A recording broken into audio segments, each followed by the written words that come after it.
मेरे YouTube channel पर आपका स्वागत है। आज हम भगवान गौतम बुद्ध के बारे में, भगवान गौतम बुद्ध की शिक्षाओं के बारे में कुछ चर्चा करेंगे। और आज की यह चर्चा का प्रसंग यह है कि दैनिक भास्कर के उज्जैन संस्करण में lessons from great thinkers column के अंतर्गत 30 मार्च 2025 को हम आज क्या करते हैं, बस यही मायने रखता है। आज हम जो काम कर रहे हैं वही महत्वपूर्ण है, वही हमारे जीवन में मायने रखता है। यह प्रसंग, प्रेरणात्मक प्रसंग गौतम बुद्ध जी के, महात्मा गौतम बुद्ध के हवाले से प्रकाशित हुआ है।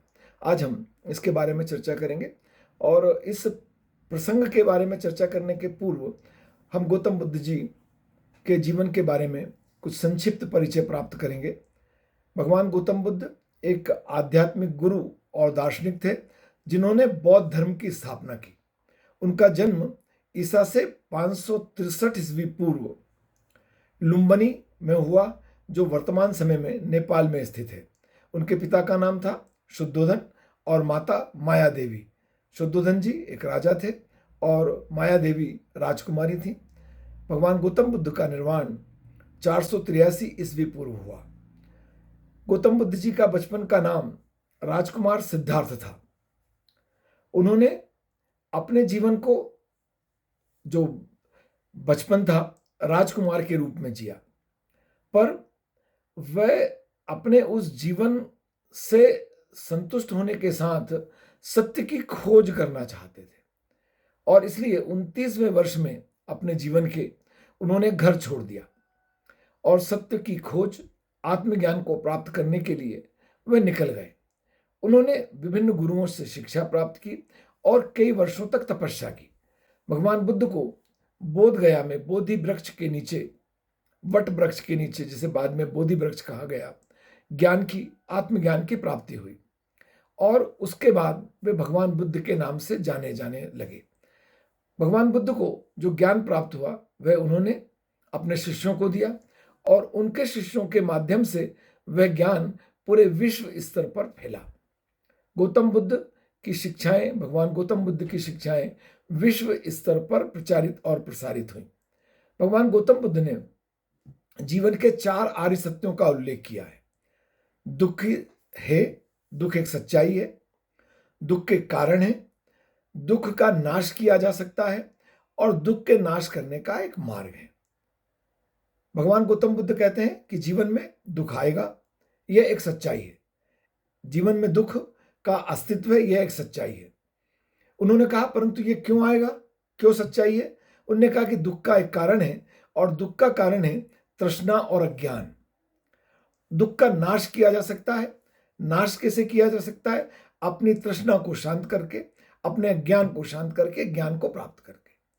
और दुख के नाश करने का मार्ग क्या हो सकता है? तो अपने आत्मज्ञान के आधार पर भगवान बुद्ध ने यह बताया कि अष्टांगिक मार्ग का पालन करते हुए हम जो है हमारे दुख से मुक्ति प्राप्त कर सकते हैं, दुख को शांत कर सकते हैं, दुख से दूर हो सकते हैं। भगवान गौतम बुद्ध का अष्टांगिक मार्ग क्या है? अष्टांगिक मार्ग है सम्यक दृष्टि, सम्यक संकल्प, सम्यक वचन, सम्यक कर्म, सम्यक आजीविका, सम्यक व्यायाम, सम्यक स्मृति और सम्यक समाधि। सम्यक दृष्टि का तात्पर्य है सही देखना। सही देखना, जीवन के सही उद्देश्य को जानने समझने का प्रयास करना। सम्यक संकल्प, हमारे जीवन के जो उद्देश्य हुए उन उद्देश्यों को प्राप्त करने के लिए संकल्प सम्यक संकल्प है। सम्यक वाचन, सही वाणी, सत्य और मधुर बोलना सम्यक वचन है। सम्यक कर्म, सही कर्म करना, अच्छे कर्म करना, नैतिक कार्यों को करना। सम्यक आजीविका, आजीविका जीवन के लिए आवश्यक है। जीवन के उद्देश्यों को प्राप्त करने के लिए हमारा इस दुनिया में रहना आवश्यक है, तो हमारी आजीविका समाज, धर्म के मूल्यों के अनुसार होनी चाहिए। सम्यक व्यायाम, सही प्रयास। सही प्रयास कैसे? कि जीवन को उद्देश्य पूर्ण जो हमने बनाया है उस उद्देश्य को प्राप्त करने के लिए, जीवन के लक्ष्य को प्राप्त करने के लिए आवश्यक कार्यों को करना, सही प्रयास करना सम्यक व्यायाम है। सम्यक स्मृति, सही स्मृति जो जीवन के हमारे उद्देश्य को हमें याद रखने में सहायता देती है। सम्यक समाधि सही समाधि। जीवन के सही उद्देश्य को प्राप्त करने के लिए सम्यक रूप से समाधिस्थ होना भी आवश्यक है। और जीवन में इन अष्टांगिक मार्गों का पालन करते हुए, इन पर चलते हुए सत्य की खोज की जा सकती है, आत्मज्ञान को प्राप्त किया जा सकता है और दुखों का निवारण किया जा सकता है। ये भगवान गौतम बुद्ध की प्रमुख शिक्षाएं हैं। अब हम दैनिक भास्कर में प्रकाशित हम आज क्या करते हैं, बस यही मायने रखता है।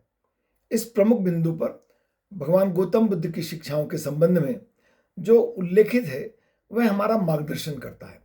हम उसके संबंध में चर्चा करेंगे। उसमें पहला बिंदु है, शंका से अधिक भयानक कुछ नहीं है। शंका लोगों को अलग करती है। यह एक विष है जो मित्रता को नष्ट करती है और सुखद संबंध को समाप्त करती है। जीवन में हम अनेक लोगों के संपर्क में होते हैं और वह संपर्क विश्वास, प्रेम, स्नेह पर आधारित होना चाहिए। जीवन में शंका का कोई स्थान नहीं है।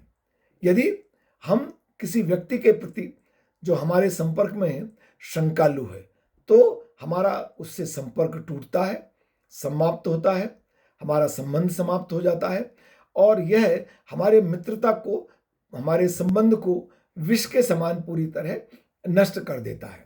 तो जीवन में किसी के प्रति भी, हमसे जो परिचित है, हमसे जो संबंधित है, उसके प्रति हमारे मन में कभी भी किसी प्रकार की शंका नहीं होनी चाहिए। दूसरी महत्वपूर्ण बात है क्रोध को थामे रखना। क्रोध जलते कोयले को पकड़ने जैसा है। आप उसे किसी और पर फेंकना चाहते हैं लेकिन आप ही जलते हैं। क्रोध सबको आता है, समय पर नहीं आना बुद्धत्व है। भगवान बुद्ध के समान आत्मज्ञान की प्राप्ति हो जाना है। परंतु यदि क्रोध आता है तो यह निश्चित बात है कि वह क्रोध अपने आप को हमें जलाता है और उस प्रक्रिया के दौरान हम उस क्रोध से दूसरे व्यक्ति को भी असहज करते हैं, क्योंकि हम जिस परिस्थिति के प्रति क्रोधित हैं, उस व्यक्ति को जिससे क्रोधित हैं, उस परिस्थिति जिसके से हम क्रोधित हैं, नाराज हैं, उसे दूसरे तक अभिव्यक्त करते हैं और वह हमारा अभिव्यक्त करने का तरीका निश्चित तौर पर प्रेमपूर्ण नहीं होता। तो क्रोध से हम भी जलते हैं और हम दूसरे को भी जलाते हैं। यह दूसरी महत्वपूर्ण शिक्षा है। तीसरी बात है जीवन का उद्देश्य, अपने उद्देश्य को खोजना और पूरे हृदय और आत्मा से उसे प्राप्त करने में जुड़ना है। हम इस दुनिया में हैं, ईश्वर की इच्छा है। हम इस दुनिया में क्यों हैं, परिवार, समाज, धर्म इत्यादि द्वारा हमें सिखाया गया है, बताया गया है। उसके माध्यम से हमने हमारे जीवन के कुछ लक्ष्यों को निर्धारित कर लिया है, जो पारिवारिक लक्ष्य हैं, व्यक्तिगत लक्ष्य हैं, सामाजिक लक्ष्य हैं और जीवन के आध्यात्मिक लक्ष्य हैं। इन सभी उद्देश्यों और लक्ष्यों को खोजना और उन्हें प्राप्त करने के लिए हृदय और आत्मा से समाज द्वारा, परिवार द्वारा, धर्म द्वारा मान्यता प्राप्त तरीके से कार्य करना। अगला बिंदु है हम हर सुबह उठते हैं, दोबारा जन्म लेते हैं। हम क्या करते हैं वही सबसे ज्यादा मायने रखता है। देखिए, जीवन में दिन और रात, और इस दिन में हम स्वाभाविक रूप से अपने क्रियाकलापों में लगे रहते हैं और रात्रि विश्राम का समय है। तो जब हम सुबह उठें तो ये मानकर चलें कि आज हमारा पुनर्जन्म है। ये गौतम बुद्ध भगवान की शिक्षा है और फिर हम उस नवीन जन्म के लिए ईश्वर के प्रति कृतज्ञ हों और अपने कर्तव्यों को पूरा करने में लग जाएं। तो हमारा नया दिन, नया जीवन है। हम क्या करते हैं यह मायने रखता है। कब मायने रखता है? जब हम इस दुनिया में नहीं होंगे, मूल्यांकन होगा। हमारे होते हुए भी होगा, हम नहीं होंगे तब भी होगा। तो उस मूल्यांकन के लिए ये मानकर चलें अपने कर्तव्यों के संदर्भ में, कर्तव्यों के संबंध में, कि हम जो आज शयन करने के लिए जा रहे हैं बस ये अंतिम शयन है। कल जन्म होगा, पुनर्जन्म होगा, ईश्वर की कृपा होगी तो, और फिर हम हमारे कर्तव्यों को पूरा करने में लग जाएंगे। तो यह बहुत बड़े आत्मज्ञान की बात है कि हर दिन हमारे जीवन का एक नया दिन है। अगला बिंदु है, खुशी तक पहुंचने का कोई रास्ता नहीं है, खुशी ही रास्ता है। जीवन में प्रसन्न रहना, खुश रहना, उसके लिए कारणों की खोज करना, किसी कारण से खुश नहीं हो सकते। बहुत शिक्षित आदमी खुश नहीं है, बहुत धनवान आदमी खुश नहीं है, बहुत गरीब आदमी खुश नहीं है, और गरीब आदमी भी खुश है, शिक्षित भी खुश है और धनवान भी खुश है। यह हमारे अपने आंतरिक संतोष की बात है कि उन परिस्थितियों में जिनमें हम रह रहे हैं, हम सुख को खुद खोज लें। वो बाहर से कहीं से प्राप्त नहीं होगा, वो कहीं दूर नहीं है कि इसको पहुंचकर हमें प्राप्त करना है। वह आज है, हमारे पास है, हमारे साथ है, और बस वही खुशी है जो हम अभी हैं। तो खुश तक पहुंचने का, खुशी तक पहुंचने का, प्रसन्नता को प्राप्त करने का कोई रास्ता नहीं है। बस आप ही हैं जो प्रसन्न रह सकते हैं। तो आप हमेशा प्रसन्न रहिए। किसी व्यक्ति को बुद्धिमान उसके बार बार बोलने से नहीं कहा जाता। यदि वह शांत, प्रेमपूर्ण और निर्भीक है, तभी वह वास्तव में बुद्धिमान है। हम सब मानते हैं कि हम बुद्धिमान हैं।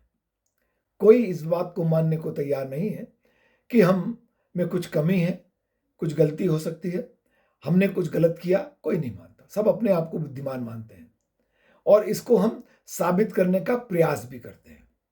परंतु गौतम बुद्ध जी की शिक्षाएं कहती हैं कि आप बुद्धिमान हैं, ये कहीं साबित करने की आवश्यकता नहीं है। क्योंकि यदि आप शांत हैं, प्रेमपूर्ण हैं, स्नेहपूर्ण हैं, दयावान हैं, निर्भीक हैं, तब बस आप बुद्धिमान हैं। तब फिर कुछ साबित करने की आवश्यकता नहीं है। आपको आपके क्रोध के लिए दंडित नहीं किया जाएगा, आपको आपके क्रोध के द्वारा दंडित किया जाएगा। यह बहुत महत्वपूर्ण शिक्षा है। कोई आपको दंडित नहीं कर सकता किसी भी कारण से। और वो जो क्रोध है, जिसकी अभी हमने इसके पहले भी चर्चा की, उस क्रोध से आप स्वयं अपने आप को दंडित करते हैं।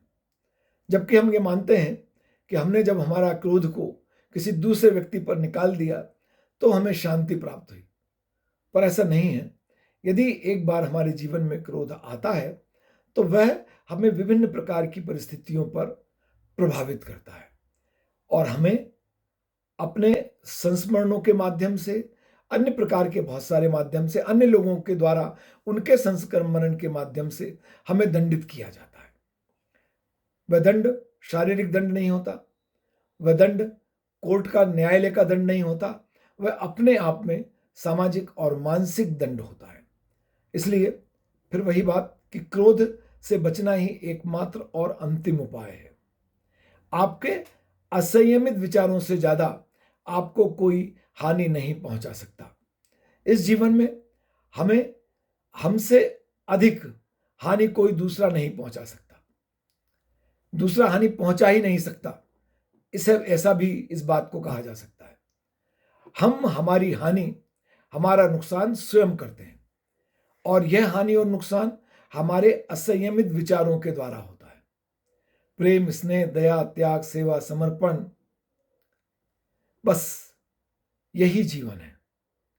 और भगवान गौतम बुद्ध जी की शिक्षाएं भी हमें आत्मज्ञान के माध्यम से ये प्रेरित करती हैं कि दुख का निवारण हमारे द्वारा, हमारे अपने कर्तव्यों के माध्यम से, कार्य करने के तरीके से, अष्टांगिक मार्ग का अनुसरण करके दुख को दूर किया जा सकता है।